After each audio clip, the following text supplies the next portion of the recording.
Who was the guy in Mary Poppins? Who was that guy? Vic Van Dyke.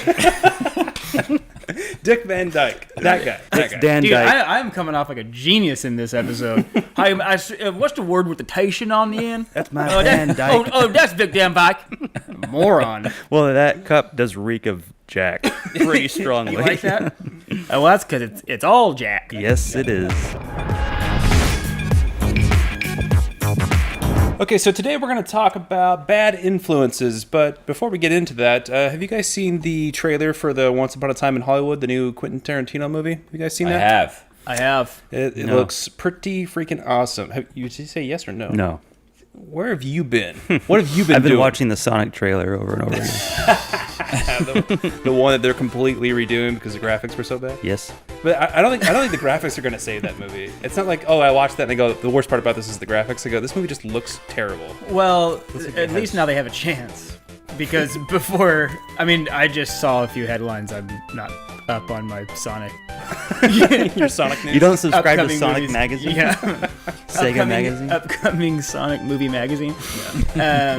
But all I know is I've seen so many memes of like a side-by-side comparison of the character in the movie and then like some other horrible thing. Yeah. And how that horrible thing is better than Then whatever. this thing, yeah. And then like I saw that for a couple weeks and then I saw a headline that was like, producers are redoing movie. Yeah. I like how in 1 minute we've gone from bad influence Tarantino to Sonic the Hedgehog. We've covered a lot of ground on this podcast. Just like every other podcast. Yeah. Now, the reason I bring up movie is, aside from, I used to not always be a Quentin Tarantino fan, but there is a very famous clip on YouTube. I don't know if you guys have seen it, but it's an interview that Tarantino was doing when he was promoting Django Unchained. The interviewer was trying to provoke more of a controversial discussion about violence in movies and about how his films, which if you have not seen them, are very much known for heavily like hardcore graphic violence, almost to the point where it's kind of glamorizing it a little bit. And Tarantino was like getting an argument with him saying, I am not here to discuss whether or not movies influence people to do bad things. Yeah. I'm just here to promote a movie, which I agree with him. But I did want to see if there was something that we could talk about. Like if they were to have that conversation, do you think that movies actually do have a direct influence, or just media in general, I guess, would be like if it's raunchy music videos, like sexualizing, younger girls, pop stars, or if it's violence in movies, do you think these things actually do have a direct influence on our culture? Cody? Sure, maybe to some extent, but I think a lot of... Dude, I love animatronic cousin. Yeah. He's been pre-programmed to answer this question. Oh, sure. Well, I think to some degree, Funny you mention it. yeah, get everything we ask. Funny you mention it. To a certain degree. What do you want for breakfast? Funny you mention it. I think it has somewhat of an impact. I wouldn't say... I think... for the people that it influences them to go out and do mass shootings, that's a little extreme. I think there's probably already an issue there to begin with, not necessarily the cause of them shooting up a school or whatever was because of movies. I think there was already a deep-seated problem there that was maybe sparked. Mm-hmm. Exacerbated, exemplified. Served as a catalyst. Because I can watch the dirtiest, raunchiest, horrible video in the world, and it doesn't cause me to want to go. That's a whole separate problem. Yeah, I don't know if heavily sexualized videos are the ones that make people go shoot people.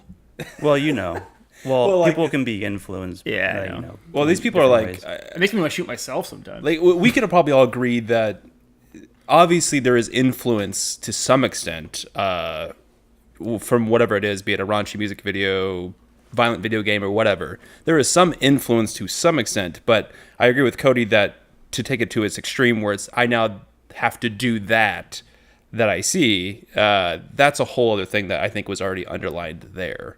Yeah. But I think it's the degree of responsibility we have as like people that create content.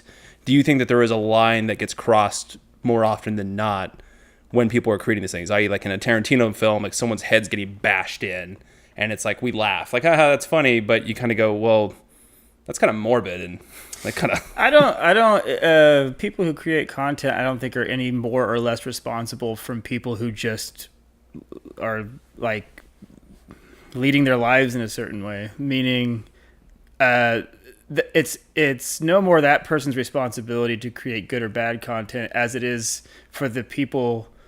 Like it's their responsibility to decide if they want to go see it or not. Meaning everyone's culpable. Like there's always going to be something really bad that you can go see if you want to. So you can't go seek it out and then complain. And then if people are like, no, it's everywhere. No, it's not. You can turn off your TV. You can monitor internet use. You can not go pay a lot of money to go to the movies. And then like you can limit it. And the remaining amount that you are forced to be exposed to, that's called life in the world with other people.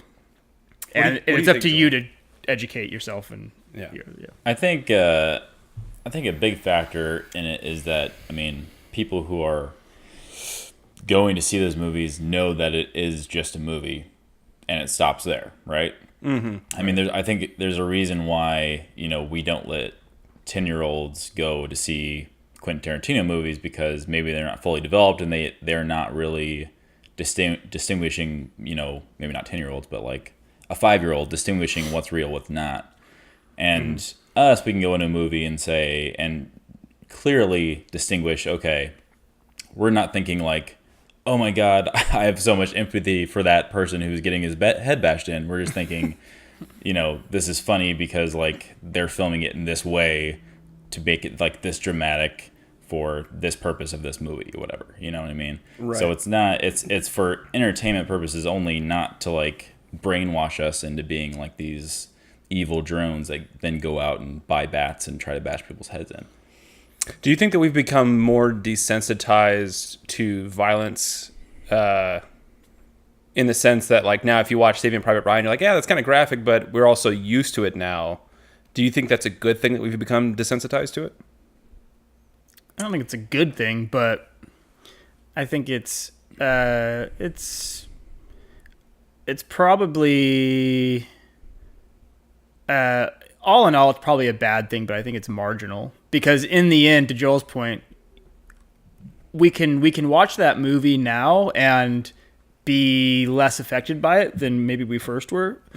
But if we see a real life shooting, we react the same way to that. Yeah, I think we talked about that in one of the other episodes we did, where it was no matter how many violent things we have seen, once it becomes like an actual life and death situation in real life, then it is a lot different. You respond a lot differently. And again, to Joel's point, that's why it's important to have some type of parameters that keep children of a certain age away from those things, because in a certain stage of development, you aren't able to distinguish that.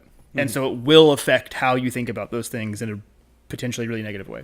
But that's why it's the parents' responsibility, not the movie maker, not the kids. Yeah, I think we can all agree that, like, I think you should have artistic expression. Maybe there should be a line as to what. Well, I guess that's why we have ratings. If you want to create the most horrific thing I've ever seen, but if you're like, this is the most horrific thing you've ever seen, then kids probably shouldn't watch this. But you know what it is? It is 100% determined by the market. Meaning, if everyone will suddenly pay for the most gory thing you could possibly produce, then people will produce it, and people will like direct it, write it, and and companies will facilitate it because they'll make a return on their money. And I agree with you there, and I think that's why I asked the original question, which is, do you think it's a good thing that we're becoming desensitized? Because if you went back 50, 60 years ago, the stuff that's out today that is considered mainstream would have been horrific to the more conservative era of like the 50s and 60s. Yeah. So I imagine that if we're on that trajectory in 50, 60 years, it's going to be even worse. So this is what makes me concerned, is that at what point are we suddenly getting to like, okay, now everything is just too promiscuous. Right. If the VR that we create gets so realistic that we can put literally imaginary guns in our hands and have just the normal people we usually interact with every day, but now they're like in animated form. We know they're not real. although they look real, and it's like you can just go on a shooting spree, and that could definitely, it seems like that could definitely like change your psychology of how you interact with those people like going forward. Or maybe the few individuals that will go on a shooting rampage will, like, maybe that will be like some type of outlet for them. Like, hey, you get to pretty much do that. That's kind of like Grand Theft Auto. People that, you play that game, you can run people over on the streets. And people, like, everyone does that. You just go on your joyride and you go through a swarm of people and all these bodies flying over your car, and, like, you laugh at it. That's kind of like letting out your frustration. Yeah. I mean, Grand Theft Auto is still very, very much a game, and anybody playing it can attest to that. I think the danger could potentially come, I don't know, if this is valid or not, could potentially come to a point where things become or seem to become more personal. Like I said, I mean, the technology is not even close to there yet, but to literally create a separate reality where it's hard to distinguish what is real, what's not, and then, going back and forth between that VR setup to real life might be a challenge for some people. Yeah, and I think if we are, I mean, there's a whole discussion about whether or not we're in a simulation or not, and who knows. But I do agree that, like, say, regardless if we are or not, let's say we create one and we're very much aware that there is one that we can go, like a video game, if you will. And I agree that we're going to run into a lot of problems with people that cannot distinguish between what is real and what is not. And I think we're already starting to see a lot of signs of that, especially in the video game. The video game industry gets so much flack for this because they're the first industry that gets blamed anytime there is a mass shooting or there is any type of catastrophe with violence against other people. Because they're like, oh, it was a gamer. He played, Grand Theft Auto or whatever. And I think I was telling you guys that the World Health Organization just said that video games are now labeled as a disease, like long form video game playing. And I thought that was really interesting because our younger brother Warren is a gamer. Just to clarify, you're talking about like being addicted to a video game? Yeah, being addicted to a video game. Like it's a bona fide addiction disease. Yeah, exactly. Not actually liking a video game, the addiction to the video game. Yeah. I was trying to get. I almost got our younger brother Warren on here because our Warren is a very adamant gamer. He's been gaming his whole life, and the reason he couldn't join is because he couldn't get off his game. No, he had other plans. But he got his thoughts on it, and he was just like, it's just like any other thing. Like, obviously, too much is not a good thing. Like, everything is, in moderation, of course. But there is that line of interaction that you have as a character. Like, you're controlling what happens in this other world.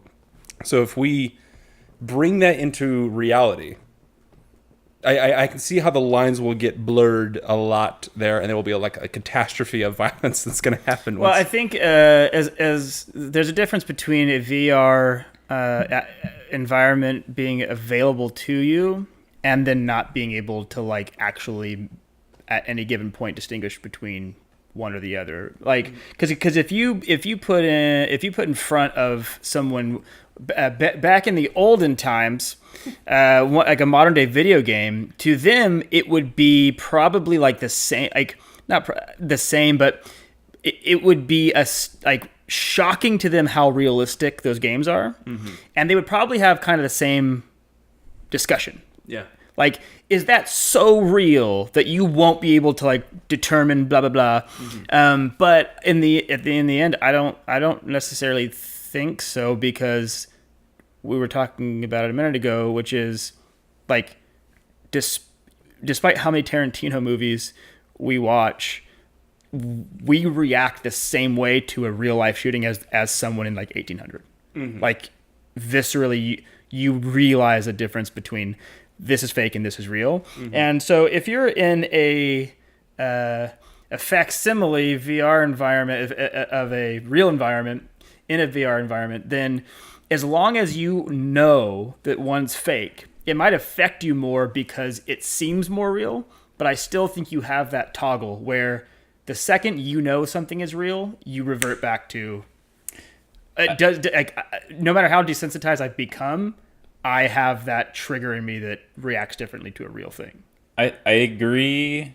I mean, that could very well be But I guess I'm just thinking like the most extreme, like way down in the future when VR is just crazy realistic, and we can create, a model of the people we know and interact with today, like in real life. I will definitely create models in VR when I have it. Yeah. Yeah, you're the I only get guy that it. you're gonna do that. Yeah. And so I could see it almost becoming like a Pavlov's dog situation, where you are constantly, maybe you're running a scenario where you're like shooting a coworker over and over again in this VR setup, and you do it so often that when you see them in real life, you kind of have that aggression already built in you toward them as an option. I'm not saying that's going to happen. Yeah. I'm just saying that could be a possibility. It would be and I can anticipate that when those types of technologies become available, that those experiments will take place Right. to see how, like, what level of Desensitization. Spell it. yeah, much easier. Words. DISINISINTISIVE. Q. Yeah, Q. Batman Desensitization. Why is that word so hard? Desensitivity? But it's like the Tation version. Yeah. We need a whole I want the Tation version. Desensitivity. Let's get somebody smart in here. Yeah. You know what I'm trying to say. Ling- At what level do you become so desensitized? There we go. There's a tation in there somewhere, I know. Do you become so desensitized that that toggle switch is now like calloused? Yeah. Yeah. And I don't think I maybe there has been like some version of that experiment somewhere, that because you don't really need VR for that. Like, you just need to get someone acclimated to a real life or a seemingly real life horrible situation repeatedly over and over and over and over again. Right. And it seems like, I don't know, I wouldn't be surprised if some version of that's been done somewhere. Well, it's like there's an example. It's not necessarily related to VR, but it's just about the influence part, which is, you guys know the show 13 Reasons Why? It's on Netflix. It's about suicide, and disclaimer, I actually enjoyed the show, minus the very last episode, because the whole show is based around this premise of this teenage girl. She commits suicide. It's the very beginning of the show, and then the whole rest of the show is all the friends that she had getting tapes from her, and it's her basically explaining they're the reasons why she committed suicide. Jeez. And at the very end, the very last episode, spoiler alert, basically they confirm that, yeah, she was right. We're the reason that she committed suicide. Therefore, like, glorifying her suicide, if you will, like giving justification, which is what, like, it's a very terrible message to give that across. And the studies are inconclusive on this. I've seen kind of mixed data, but I think there clearly has been people that were struggling with suicide that watched that, and then they're like, well, I'm now, It's they killed possible themselves now. to be actually justified. Meaning that's their takeaway from it. Well, yeah, exactly. So like wait, go ahead. I was just gonna say I haven't watched the show, but based off of that little synopsis, wouldn't the message more be like treat people better, not justify suicide? Well, that's the message they were going for, no doubt. That's what they were trying to say. But I think it was very muddled in the idea that they're basically giving the person that committed suicide what they wanted. And that's what people struggle with, is that when a lot of times when people are struggling with suicide, they're thinking, well, I'll show them, or I'll get back at them, and this will be my revenge. And it's like, no, like, don't do that. That's a horrible thing to do. Like, you should never do that. And they justified her actions, essentially, in doing that, for the most part. I'm sure that wasn't their intention, but nonetheless, that's how it came across. And again, data is inconclusive on this, but I'm pretty sure there was a lot of people that committed suicide after watching that show. And I'm like, that's a horrible thing to happen. And I think there is a responsibility that people have as content creators to make sure that they're not portraying things. But this is like aimed at teens, if you will. So it's like, this wasn't like restricted, only adults. No, only adults can watch this. Maybe I'm wrong about that. But nonetheless, it's like there is heavily influence on video games and violence towards kids. And I think that we're seeing this blurred line. Like you say, it's becoming more and more accessible to people that are younger. And over a while, they become callous to it. And I'm like, okay, I don't know if this is the right direction to go into. I'm not suggesting that we go back to the 50s and 60s where it's just like, what's his face? The guy that falls over everything. What's that guy? Charlie Chaplin? No. It's going to come to me in a second. I can't think of his name. Jerry Lewis? No, it's the other guy. I can't think of the name. Abraham Lincoln. Yeah, Abraham Oh Lincoln. yeah. That guy was hilarious. He wouldn't Blanking on the quit. name right now. Yep. He was king of the pratfall. J. Edgar Hoover. Who was the guy in Mary Poppins? Who was that guy? Vic Van Dyke. Dick Van Dyke. That guy. Dick Van Dyke. I got it first. You know what I was going for. Vic Van Dyke. That's Dan Dude, Dyke. I'm coming off like a genius in this episode. What's the word with the tation on the end? That's my Van Dyke. That's Vic Van Dyke. Moron. Well, that cup does reek of Jack pretty strongly. You like that? Well, that's because it's all Jack. Yes, it is. That's his jock I can strap. tell. That's because of the jock strap. It's a jock strap. in your I'm just periodically sniffing a stranger's jock strap. went from being the darkest that's good podcast jock. to the grossest. Yeah. This is a positive day for all You of know us. what? We're being bad influences because somewhere there's a kid who's prone to sniffing jock straps. That'll You can never addiction. be too careful. He's just not saying anything. Well, it's like that's the problem is that I don't know what the solution to this is. We all enjoy like a Tarantino movie. I mean, I like half of his films, I think, but I don't think the reason I enjoy them is because of the gratuitous violence. But it's not. I don't dislike him for that reason either.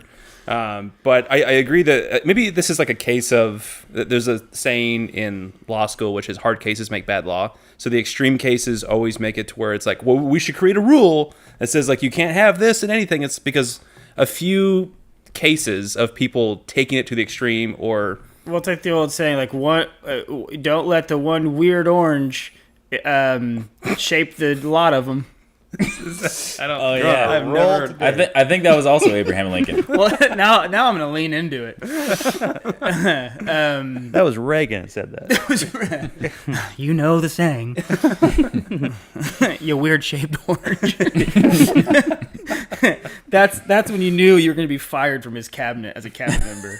Oh, he's the weird shaped orange. He was predicting Trump was going to get elected. With the weird shaped Weird orange. shaped orange, yeah. He was clairvoyant.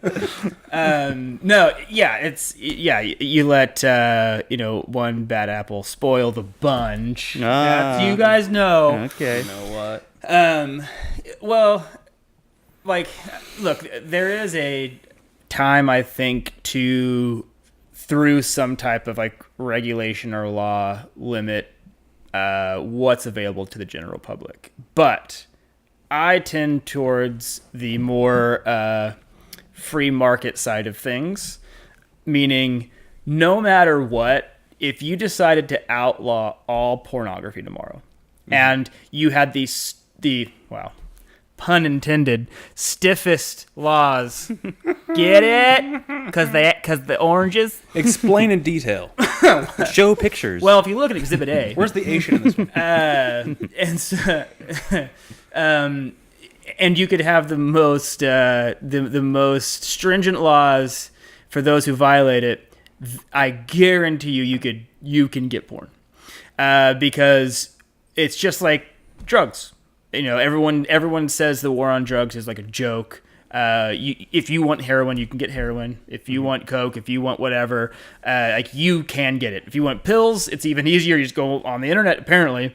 So I've heard, and get whatever you want. And so, in the end, laws maybe help marginally to some degree. Doesn't matter. It's about creating. Basically, it's just don't let stupid people have kids.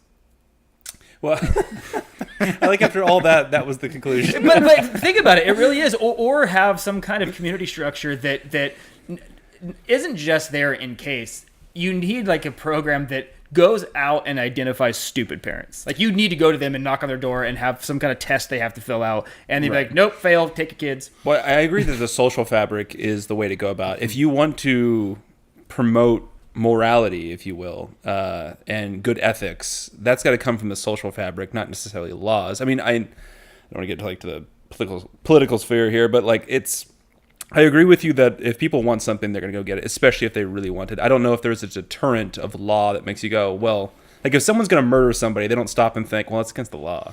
Like, Yeah, but everybody knows that. I absolutely get that, but I also think that, like, whatever the statistics for murder are right now, they would be greater if there was no law against it. Like, Probably. but not like it wouldn't be like, oh, night and day. You ever seen The Purge, man?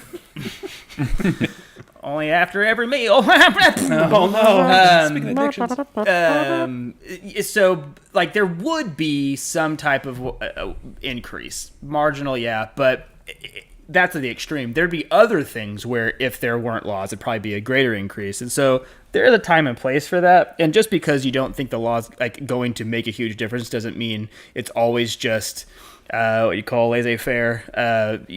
Everyone for themselves. But in the end, it's only gonna be marginal. It's about people being educated and responsible, and usually it comes down to parents being good parents, because no matter how good their teacher is, no matter how good their whatever is, like, in the end, they are going to take their cues from parents. Hey, how good is your whatever? Well, sometimes you can have good parents and crappy kids. No, it doesn't mean it's a surefire way to just But the odds are better. eradicate the problem. But in the end, that's going to make the biggest dent in the problem. Yeah, I agree. Well, to try to steer us back to what we were originally talking about. No, Sonic. Yeah, Sonic. Jim Carrey's in it. That movie should be banned. Jim Carrey's in it. It's too violent. It's too violent. Cars exploding. No, I think the to answer your original question, Dylan, which is like, will there or is there a potential for like a limit to like violence in film or whatever? And I think it comes down to, I think you actually brought up also a good point with 13 Reasons Why, where obviously their intent was not to promote suicide. Like, obviously nobody would ever do that, but it seems like it might have turned out that way, which means it kind of falls into the spectrum of like propaganda in a way.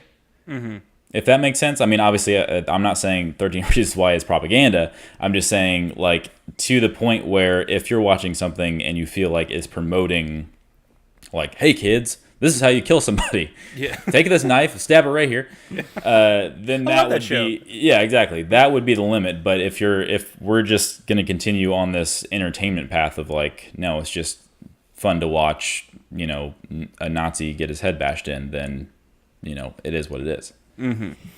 Yeah, it's funny because like when we were young kids, our parents were separated. So whenever we would be at our mom's, anytime like a sex scene came on or something raunchy for watching a film, my mom, for the most part, wouldn't like be comfortable about it, but like whatever. She's like, Anytime you turned your head away, she would turn it back. yeah, you watch, you learn. This is biology, boy. But no, she obviously wouldn't. No mother is comfortable watching a sex scene with her kid, but nonetheless, she was like, it's human nature, it's biology, it's fine. Hardcore. Yeah. But if there was like Porn. violence, it would like horrify her. She'd be like, whoa, whoa, whoa. Again, she probably wouldn't stop it just because it was our mom, but she was always more horrified or reactionary towards the violence. Complete opposite of our dads. Yeah. Anytime violence was happening, he was like, that's right. War's a thing.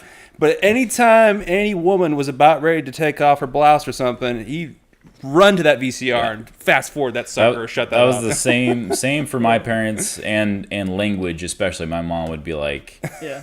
as soon as you hear, the B or the F word, it's nope, fast forward. Yeah. No, that and that's like a classic discrepancy in the like conservative versus liberal philosophy, which is in the end like a hypocrisy in both. I think actually it's easier to argue the hypocrisy on the conservative side on that one, because you can say the sexual, depending on how it's presented, side is biological. It can mean love. It's a part of life. Blah blah blah. And you can't say the same for violence.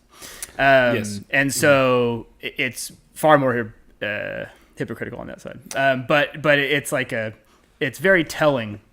Because it's more of a philosophical. I can agree that. I mean, I remember my mom asked me that same thing once, which was, she's like, "What is so like, what is so horrible about sex, but so great about someone's head getting blown up?" Like, what one is clearly. Well, it's it's that conversation's just going to end in, do you believe there's a God or no? Because where that comes from is 100% theological. Well, let's talk about that. No, I think I was just gonna say. I think it's. I was just reading something about this about morbid curiosity and how many people have this just innate, literally curiosity about like watching. Like it's like the whole like you it's hard to look away from a car crash kind of thing. Train wreck, yeah. And there's like a biological reason, or they think there's a biological reason for this, which is exactly what we were talking about before, which is basically desensitizing yourself on kind of a subconscious level, so that if you saw that same thing again, you'd be able to react better because you wouldn't be so much in shock, basically. Mm-hmm. I almost think it's as much as like just the rarity of something. Like everything unusual or rare has some kind of inherent value. Like diamonds are only what they are because you don't come across them all the time. Pennies are the opposite because you literally can just find them on the ground. And you don't see people cut up all the time. And so if you see someone hanging outside of their driver's side window because they just got in a car accident, the fact that you never see that, I think draws you towards it. For me, it's the shower. I think that's part of it, but I also Every time think you're in the shower. Sorry, Joel, I'm listening. I was gonna say I think that's part of it, but I also think that that's not the complete picture, just because there are a lot of things that are rare that we would be like, I couldn't care less. Name one. Yeah, like if my dad was naked, I'd be like, yeah, I've never really seen that before, but I'm not. That's gonna not do rare. Yeah, You're the Not for you unlucky guys. one. Joel, are you telling me? I can show you 4 photos right now on my phone. Yeah. In fact, while you were talking, I sketched one. The reason we all want to see the Sonic movies is because it's so rare. Yeah. No, you're absolutely right. That argument falls apart pretty quickly and embarrassingly when you put it in those terms. You're 4 for 4. Yeah. Dude, I'm gonna sit this one out. Night. Not y'all. Well, it's like, I mean, I don't know how to like segue into this, but like, I was thinking about this because I've been very adamant. I mean, anybody who knows me knows I'm a big movie lover. I'm an encyclopedia for movies. But there's one thing I cannot stand in any movie if it's there, and it's specifically for the reason that I do not want to become desensitized to it at all, and that's rape scenes. Because on one level, as somebody who's made tons of short films or movies in their life, I can't imagine directing a scene like that. Like, it just seems creepy and sleazy and weird to me. Like, all right, he's gonna hold you down. I'm like, what? That's so gross and weird. But why would it be any worse than like a child getting murdered? I completely agree that there's nothing like Inherently different. maybe, or just like on the terms of like on the scale of bad things, that's no like more worse than someone's head getting bashed in. Yeah. But I can at least say that, like, say if it's a war movie, I can say that war is a very humanistic thing, that like that's just a very common thing that happens that people do. It's not great, and there is some catharsis in watching bad guys getting taken down, if you will, the enemies being destroyed, even if it's in the most like malicious way. But do you turn away if a good guy is getting gunned down? Maybe. Depends on how much I like the good guy. But no, it's like I don't necessarily like it, especially if it's in a horrific way. It's like, But I totally agree that it's not logical, but that doesn't mean that I should become desensitized to rape. But it doesn't mean you will become desensitized, because you're not desensitized to, again, like if it's not like if you see someone get their head bashed in real life, again, like our earlier point, you really react any different than you would if you never saw a movie. But like, if you watch a couple rape scenes, it doesn't mean that if you see someone getting raped, you're like, like I'm not going to become like, oh yeah, no big deal. Yeah. But at the same time, I shouldn't become comfortable watching it, even in a fictional sense. And if you did, I'd be like, okay, well, hold on. This is just, I don't understand why, like, if you ever left the theater after seeing a movie, no one has ever turned to anybody and been like, that movie was okay, but you know what really sold it was that rape scene. That rape scene really got me. I'm like, no, guys, it's just creepy and it's weird and it doesn't need to be there. And that's something to where I'm like, I don't know why people are insisting that we put that in there. I know it's for dramatic effect, and it's go ahead. I was just going to say, I think partially because if it's like a rape scene where it's like, you know, going all out and it's like Clockwork Orange, just like long, drawn out, Yeah. and you're like, it's whatever. I think it's more of like a torture scene, in my opinion, where it's like they're like the filmmaker is trying to make you feel uncomfortable, like that's their goal, Right. And if it's like a murder, it's usually pretty quick, and I mean we've seen it a billion times, so it's like, you know, is what it is. But rape is like very personal. It's like it's not. I mean, it is violent, but it doesn't feel violent. It just feels like somebody's like in your brain making you feel uncomfortable. Well, that's how I felt watching Hostel. Like, I can't watch those movies. Yeah, I mean, because to your point, Joel, like it's like torture is different than a gunshot or even like a head getting bashed in. Like, because when I think of a head getting bashed in, I almost think of like a intentional parody. Like, it's so gruesome, it's almost cartoonish, and it's probably meant to be like that, maybe. Mm-hmm. Right. Except the one thing that comes to mind is that with Ryan Gosling. Oh, Drive. Drive, yeah, that grossed me out. But torture scenes, are different. Like that I agree with. But you also, like, we are desensitized to violence. In fact, that's actually a really good indication that we really have become desensitized to violence because violence is in a lot of movies, and we have no problem with it. Torture is not in a lot of movies, and like, we obviously have a problem with it. And so it wouldn't, and I could definitely say it wouldn't necessarily be a good thing if we got to that point. Right. Yeah. If all the movies that are just being churned out are all torture movies, then we might have a problem. Yeah, that would be pretty gross. I think another good topic and an interesting one is, and I was just talking to coworkers about this, is how a lot of, especially women, but a lot of people don't like to see animals getting like hurt or killed in movies compared to like a person. Yes. No, my sister is a prime example of that. Yeah. I remember that there was the movie The Revenant with Leo, where he gets attacked by the bear and whatnot. In the opening scene, they're being attacked by like this Indian tribe that's coming in, and they're trying to take all their pelts. And the Leo's group, in order to protect like their horses and their investments, they just said, well, at least they're not going to get our horses. So human beings are being slaughtered left and right in this, like, it's a crazy scene the way they shoot it. But at the very end of the scene, as it's like kind of the camera's like swifting through everything, a guy goes up and he shoots one of the horses so that the Indians can't take the horses and, you know, run off with them. And my ex-girlfriend that I was with when we were watching that was the only time she gasped in that movie. It was when that horse got shot. And like 10 minutes that prior was people getting slaughtered left and right, but a horse gets shot. It's like, like, Right. what? But I think it's the same point. Like, you just don't see it as often. Yeah. Because it, like, I wouldn't gasp, but it would stick out to me more than the people getting killed. Yeah, maybe it is the point. Yeah, I think it's a point of innocence too. Yes. Like, the animal's like just being an animal. Yeah. And it's just being killed for. He's just trying to carry. He's just trying to graze. He's just trying to carry his pelts. trying to graze. That was like Anissa watching True Grit. And I love that movie. Yeah. I think it's a great movie. But the very, very end, like, a horse gets shot in the head, and that ruined the movie for her. The whole movie. I don't. Yeah, again, like I maybe we're all just hypocrites when it comes to what's okay, what's not okay. Like, To be sure, we are all hypocrites.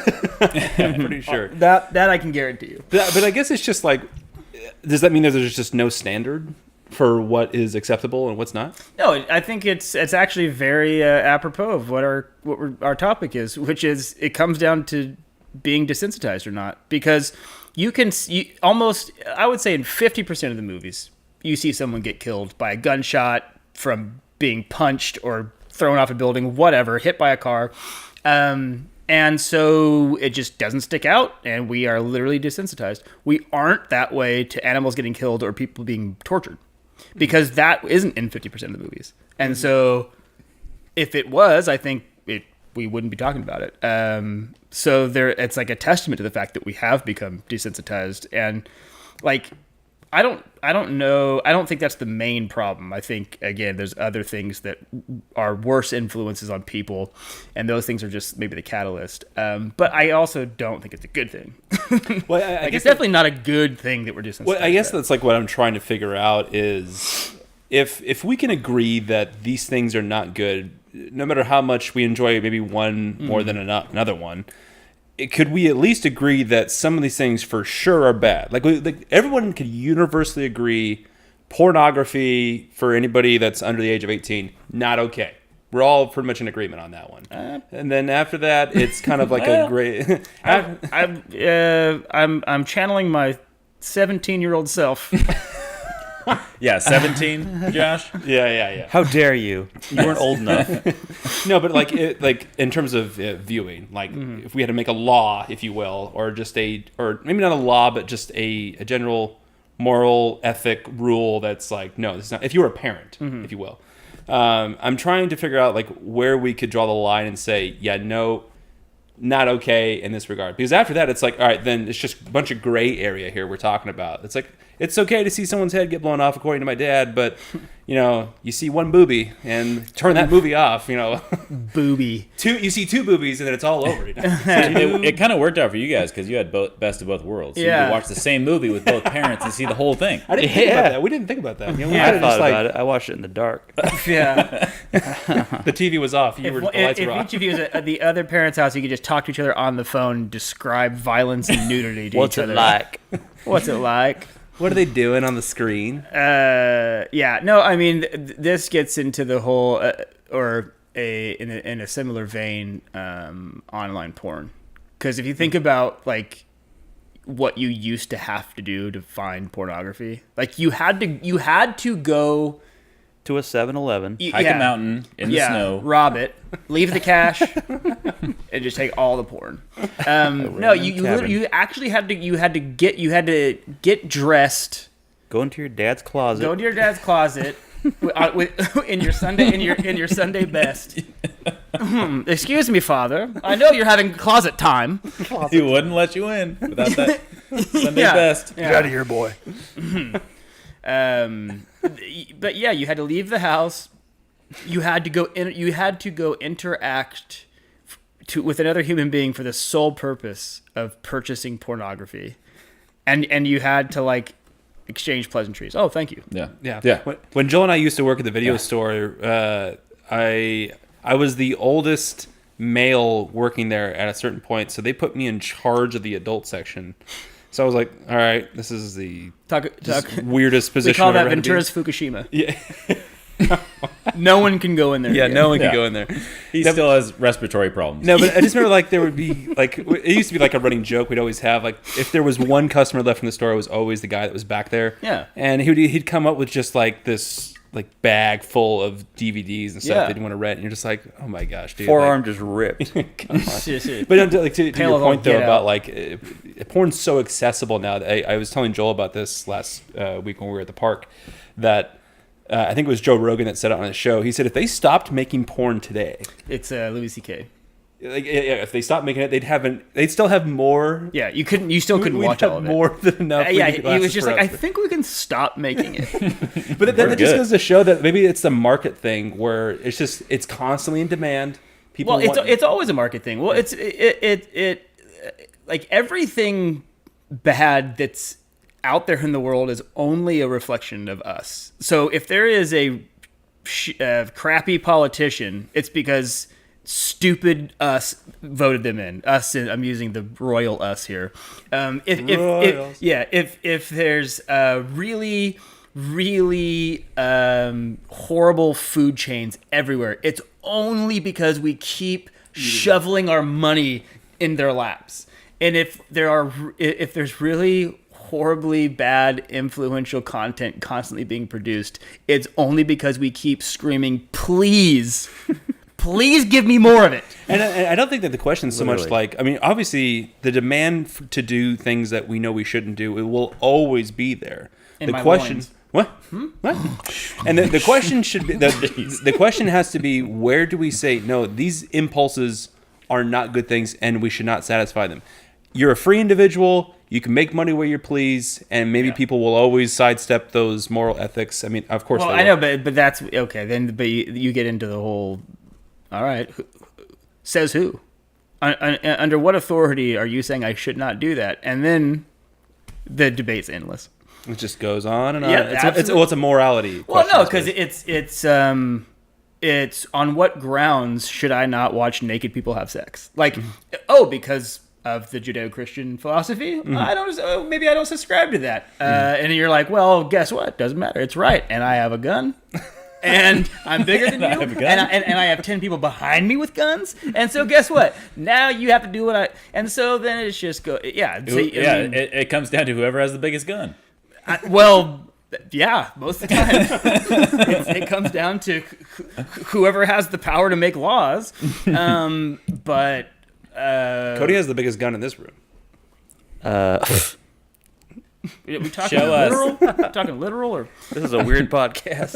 no kidding? Well, I'm comfortable. All sorts of directions. We've gotten all over the place. I mean, if you want back to to see, I'll Sonic. show you. Anyways, can't get enough porn. I subscribe to all channels, and I click the bell on every single one of them.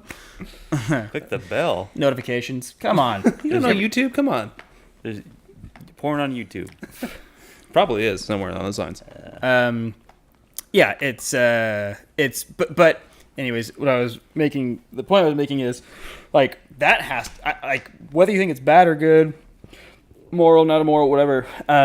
Like there is definitely some real big impact from the fact that it went from something you can only purchase behind a counter that you had to leave your house and pay money for and look someone in the eye and say, I would like that one, please. Thank you. Here's the money. Have a good day. To you have virtually an endless library for free behind closed doors. Like that has to have such an impact that like it'll be a long time before we even know the half of it. And it's mostly positive. As he looks straight to the camera and says it's mostly positive. I'm just going to zoom in on your face when you say that. Just silence. It's mostly positive. Josh is actually a secret lobbyist for all the porn companies. Yeah, exactly. Yeah. Vote for me. Yeah, exactly.